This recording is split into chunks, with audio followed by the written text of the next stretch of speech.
Thank you so much for taking time to talk to me today. I really enjoyed your movie. Um, what was like what was the genesis of this? Like, what was the first idea that you were just like, this could be a film? Yeah.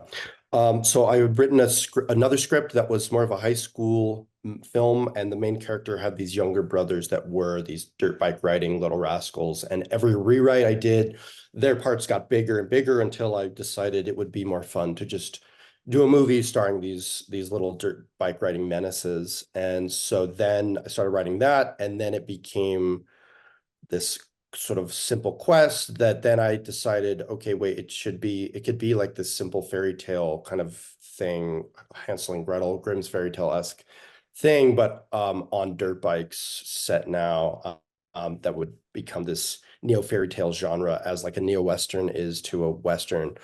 And then, yeah, it was that, and then mixed with me wanting to make a movie that was kind of based on influence from my childhood in Utah and kind of me returning to Utah to make my first film and just get lost in the woods again, I guess, there in making a movie.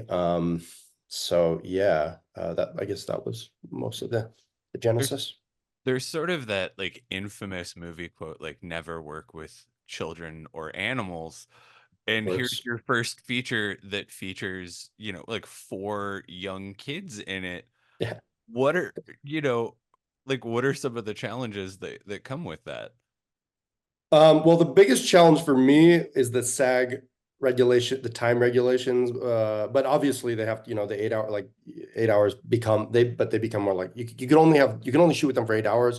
They become more like 6 hours, which is of course like necessary, but it creates like a super quick pace thing on set that is a little hard. But yeah, working with kids, I think I was confident in it because the script is so fun and action based and comedic and more like kind of lighter.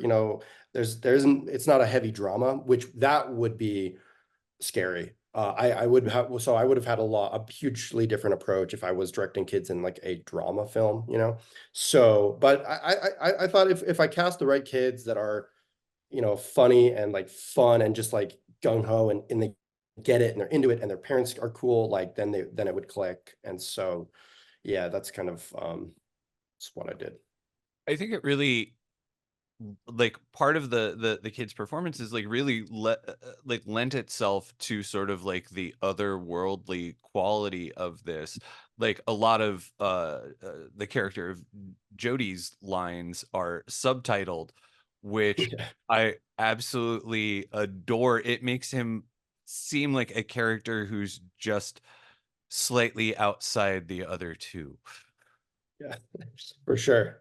Yeah, that was actually so that was unplanned. I cast Jody, that actor Skylar Peters, because in the auditions he was literally the only kid who made me laugh. And so I was like, okay, well, he's funny, so I have to cast him. And he was very funny and I didn't really realize though how hard he was to understand. And yeah, on the first day of shooting, I was like, people are like, can you understand him? I'm like, oh no, I've really messed up. So, but we shot the day, and at the end of the day, I was like, oh, I don't know what to do. And then thank God I had like the idea of like, if I subtitle him, it'll just be funny.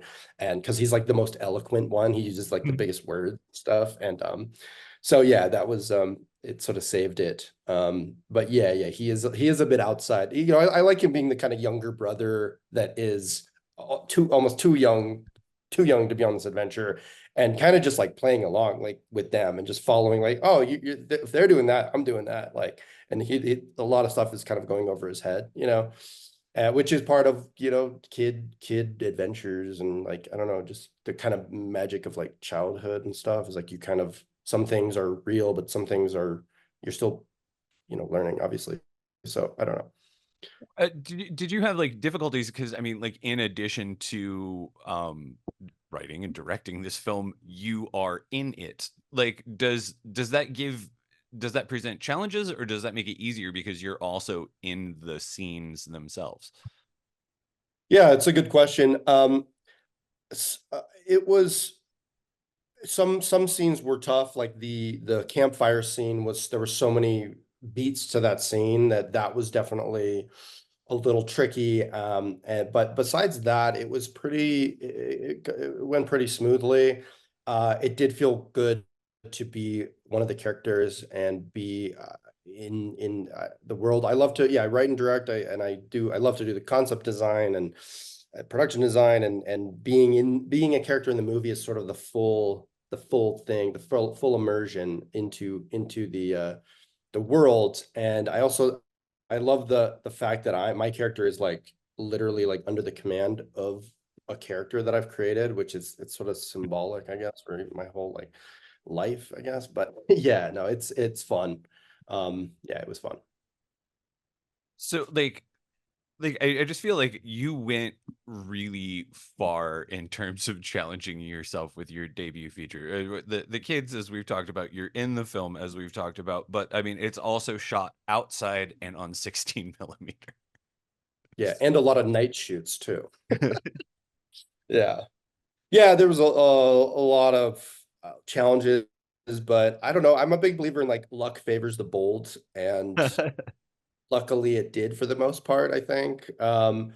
And yeah, I know it was pretty crazy. But that's kind of just it's the way I kind of work sometimes. I'm kind of like all or nothing, kind of.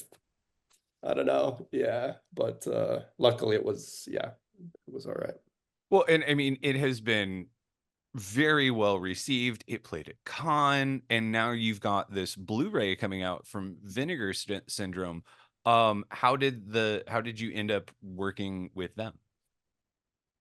Our US distributor, Yellow Veil Pictures, they um are partners with them for physical media. So that was sort of the natural way. It was more through them. They kind of had all that. I didn't really have that much interaction with Vinegar Syndrome, but yeah, they did make a very beautiful Blu-ray.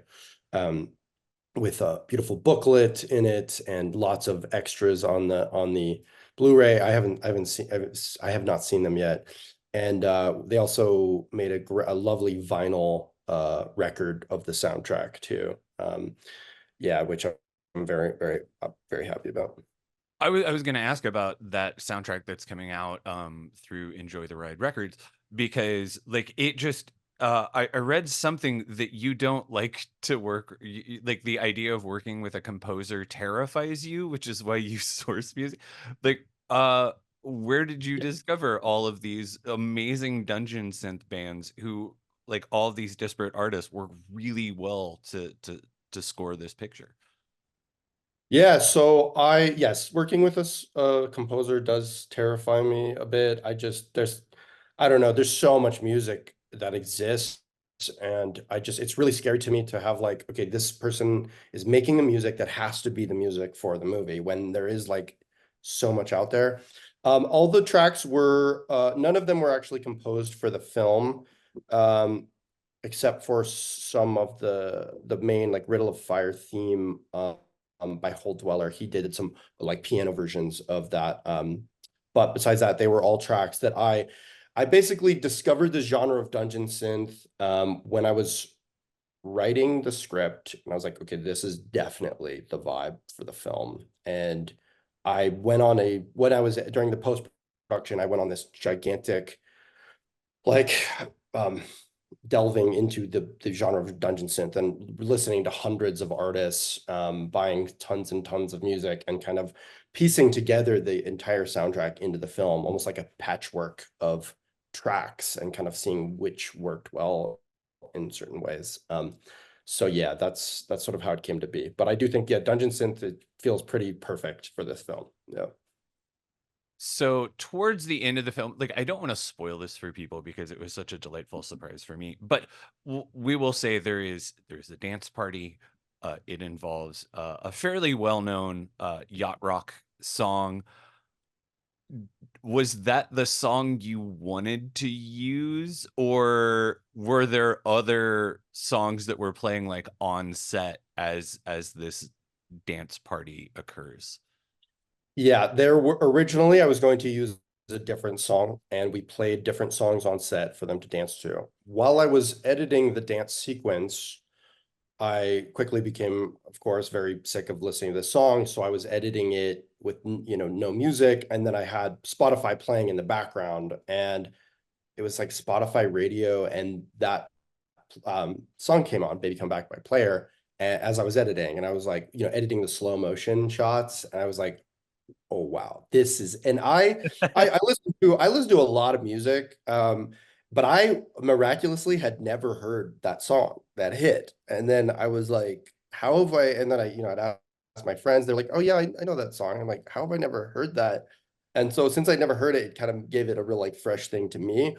But then yeah, being a hit, it was cool because I thought it was kind of funny, to like drop that in this movie that is all like dungeon synth, and then it's like boom, this player, it sort of gives it this needed like breath of, I don't know what, reality or something. I don't know. But yeah, that was the track. That was it. That became the track that took a long time to get it. But yeah, it's there. Yeah. Like mood wise, like the I was trying to think of like some I was trying to explain this movie to a friend of mine, and the thing I came up with was just like it is a movie that is obviously like if you look at technology and everything, it is set now. But it is a weird like 70s version of now. And I Yeah. was it's like that vibe you get from like watching It Follows, where it's like it is technically now, but it is like a weird late 80s, early 90s vibe.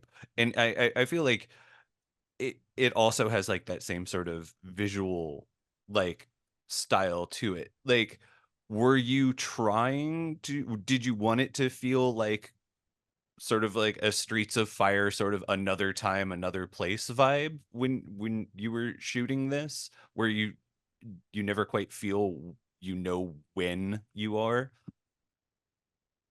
Yeah, so my thing was the main goal was to create a very timeless look, but I wanted to set it now. I was like, it's set now, but with this sort of timeless like optimism of there's no the only uses of technology really are like when they use when the kids use their phone, they only use them as like these sci-fi devices, is because that's what phones really are. I mean, like you can learn with YouTube or something, Google, you can learn anything in like an instant, like jacking into the matrix or something, right? So, like Alice has to see like YouTube's like how to hotwire this car, and then they hotwire the car, right? And then they're using like they have their like Star Wars-esque scopes. And so that I kind of, yeah, I like to turn the phone into that sci-fi device. But yeah, my thing is like it's like surprising. You're like, because yeah, you're like, when is this set? And you're like, okay, smartphone, so it is now. And then, but my main thing is like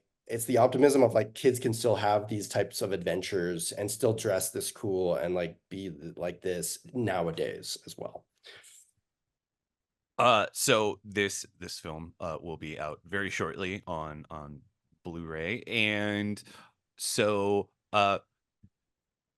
do you how like do you look forward to seeing like what this is like when so many other people can see it rather than it just being like a limited theatrical release?